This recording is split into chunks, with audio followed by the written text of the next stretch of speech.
Kaugnay nga sa mataas na ring presyo ng bigas, makapanayam natin si Department of Agriculture Deputy Spokesperson at Assistant Secretary Joycel Panlilio. Magandang umaga po.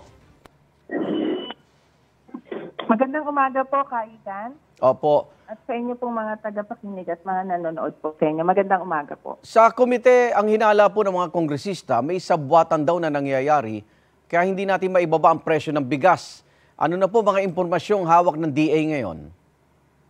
Sa ngayon po, amin pa pong iniimbestigahan yung mga sinasabi po ng ating mga kongresista. Opo. Naaayon din po kasi ito sa mandato po ng departamento under the Anti-Agricultural Economic Sabotage Act. Opo. Dati po ang DA po ay miyembro po ng Council ng Anti-Agri-Economic Sabotage at patuloy po naman kaming nakikipag-ugnayan sa enforcement group para matingnan po itong sinasabing sabwatan o kartel sa nagpo-control po sa industriya ng bigas po natin. Opo. Bakit po ganun? Kasi ang importasyon po ng bigas dapat magresulta sa pagbaba ng presyo sa merkado. Pero ang inaangkat daw na importasyon mas mahal, kaya ang bentahan din, mahal din po. Tama po, Asek? Dahil po dito sa sinasabi pong mataas na presyo ng bigas at hindi pagbaba despite po sa ating Importation. pagbaba ng taripa, Opo. nagkaroon po ng programa ang departamento upang magkaroon po ng magandang kompetisyon sa merkado, balansahin po yung sinasabing mataas na presyo ng bigas. Meron po kami ngayong Rice for All na sa mga pamilihan Opo. na 40 pesos per kilo lang po ang presyo ng bigas.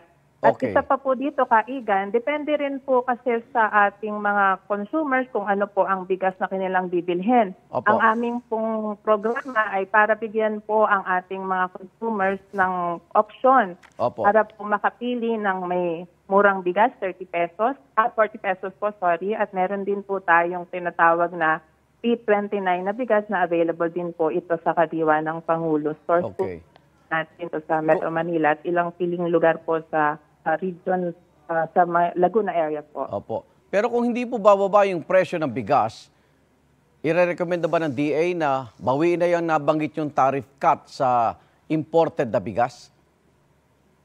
Sa ngayon po, hindi po natin nakikita yung pagbawi po ng mababang taripa. Oo. Dahil sa tingin po namin kung wala po itong taripang ito ay baka po mas mataas pa ang presyo ng bigas considering na mataas po ang ating foreign exchange. Yung dollar po ngayon ay mas mataas compared po sa mga nakaraang buwan. Mhm. Okay, balikan natin itong NFA. Kapag ba ibinalik ng mga mababatas yung dating regulatory powers ng National Food Authority, matutumbok na rin po ba natin yung ugat ng problema na mahal nga itong presyo ng ating bigas, Asek?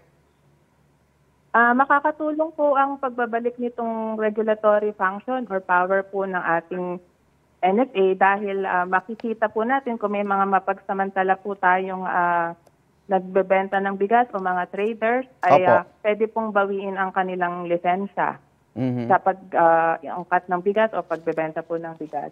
So sila naaangkat, sila pa magbebenta sa murang halaga. Pwede yun. Opo, nagagawa naman po namin hindi po direktang nakakapagbenta at nakakapag-angkat ang NFA. Kailangan pa po natin sang idaan sa kadiwa. Okay, kung hindi pa rin maibalik ang dating kapangyarihan ng NFA, ano pong magagawa natin tungkol sa problema ng presyo ng bigas? Kaigan, kung inyo pong nabalitaan yung pagpapasa po ng rice tarification law, yung nag-amyenda po sa ating dating batas, Opo. madadagdagan naman po ang pondo para po tulong po sa ating magsasaka. Opo. Ang mangyayari po, tataas po ang ating produksyon. Pag Okay. siyempre po marami po tayong supply, bababa po ang presyo ng ating bigas. Okay. Ngayon po ba, Asek Panlilio, sapat po ba supply ng bigas natin para sa Pasko at Bagong Taon? Sapat po ang supply ng ating bigas at inaasahan po na hindi po magkakaroon ng problema sa supply ng bigas sa darating na Kapaskuhan. Manok at baboy, kamusta po? Sapat pa rin? Sa ngayon po, okay naman po ang ating mga supply. Wala pong ulat na nagkakaroon po ng shortage ng mga supply po na ito sa darating na Pasko. Yung presyo, dapat ba tumaas habang papalapit ang Pasko? Patuloy po nating i-monitor ang presyo ng bigas. Ng ating po Baboy? mga pangunahing biling gaya Manok, po ng oo. baboy para po hindi po magkaroon ng extraordinaryong pagtaas ng presyo. Ay, salamat. Para naman maligaya ang Pasko ng Pilipino. DA Tama po, Assistant Secretary Kaisan. Joycel Panlilio. Ingat po kayo. Salamat po at maligayang Pasko po at magandang umaga pong muli sa inyong lahat. Gusto mo bang mauna sa mga balita? Mag-subscribe na sa GMA Integrated News sa YouTube at tumutok sa unang balita.